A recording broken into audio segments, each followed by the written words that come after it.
111 behind Anthony Edwards' team-high 26 points. As a team, the Wolves shot well from deep, knocking down 22 threes, which helped them overcome a 30-point night from SGA. The Wolves joined the Spurs as the only two teams to beat the reigning NBA champs multiple times this season. The Thunder are 2-5 against Minnesota and San Antonio. Wendy and Monica are back with us. The Thunder started out red hot, almost unstoppable, truthfully. However, they have hit some speed bumps lately. I think was to be expected a little bit. But Wendy, how vulnerable do you think the Thunder are in that Western Conference?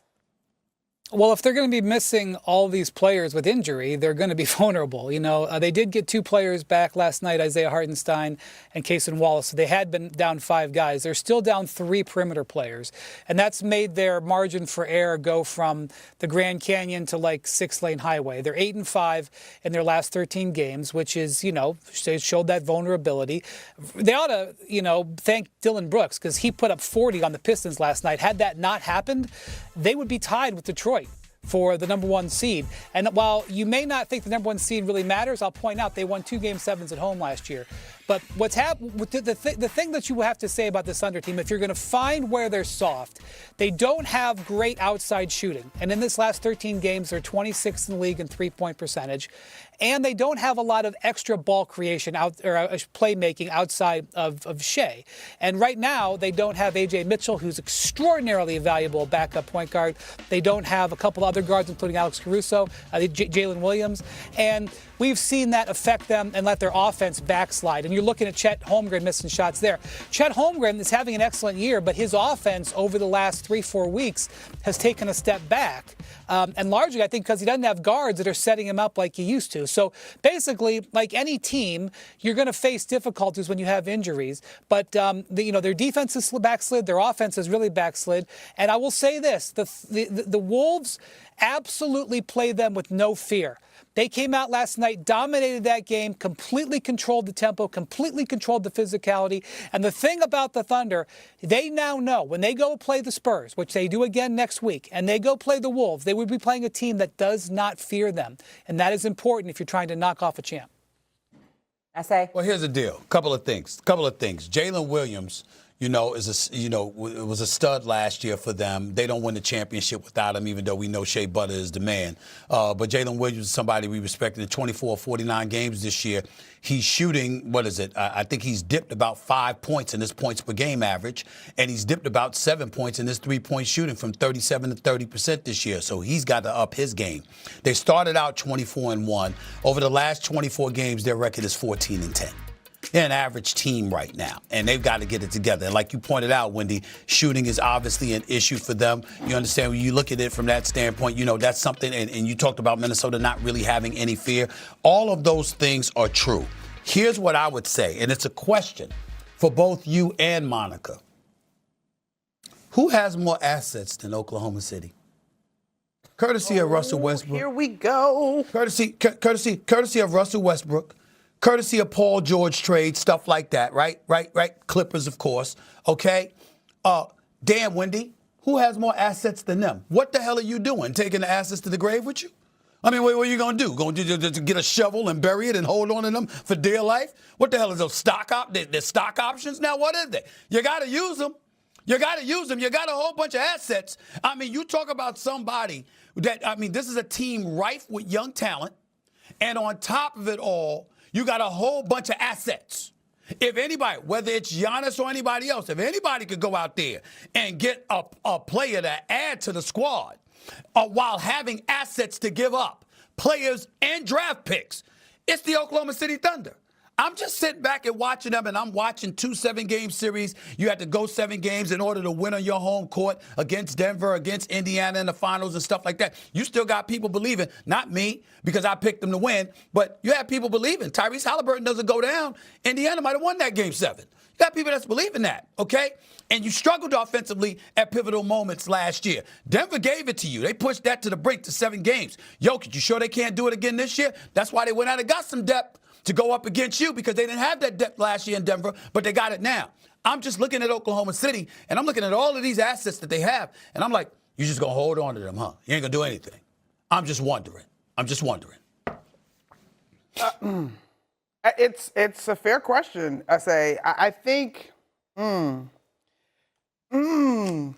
all right, one, I think we can't ever take for granted how difficult it is to win. Win one time, win back-to-back, all of that, right? And I do think that if this team gets healthy, they still will be one of the last teams standing. As far as adding, I mean, they don't have to go out and do a big thing, but I think they take so much pride in the culture that they've established, in the development program that they have. They bring guys through those ranks.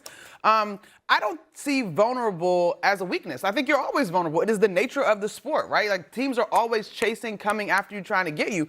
I'm with Wendy, though, in that I want to see this group get whole. Minnesota is not scared. The Spurs are not scared. I don't think the Thunder are scared either. They, in my mind, want to battle the best to continue to prove themselves, but it's so heavily predicated on health. I'm not sure. I can think of a few fringe names, but I will say when you have a core like they have with SGA at the centerpiece, that culture is something that I think you have to be mindful of as you go and add pieces. But you're not wrong about the treasure chest that they have. Wendy? They do have pieces, and in fact, Stephen A. will tell you, for the first time in about 2 years, I'm hearing some Thunder chatter on the trade market in the last few days. Having said that, I don't think that that's something they're going to be aggressive about. Sam Presti, a couple of years ago, traded for Gordon Hayward midseason, thought it was a mistake and has come out and said he doesn't really like the idea of midseason trades. Mm-hmm. But I do think that they understand that they have some challenges and they're examining opportunities. I think that is right. I think Stephen A., your counsel there, I think they've heard that. Okay, to Wendy's point here, two teams that...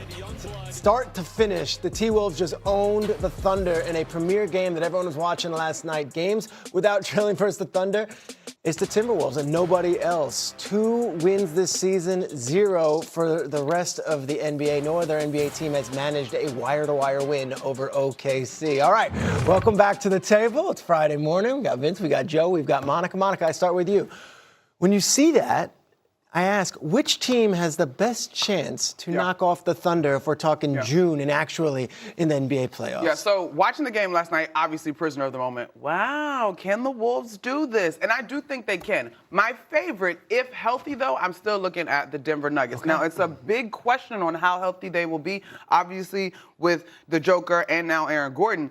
But I think you got to give this Timberwolves team real credence. I mean, this is a group, we always talk about the process of winning.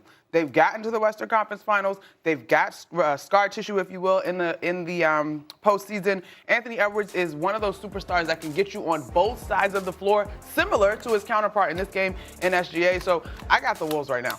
Vince? That's interesting, because Monica said, I don't want to be prisoner of the moment, and then became full prisoner of the moment. Up. They won't let me out. No, I think Denver, to me, like, let's just say this.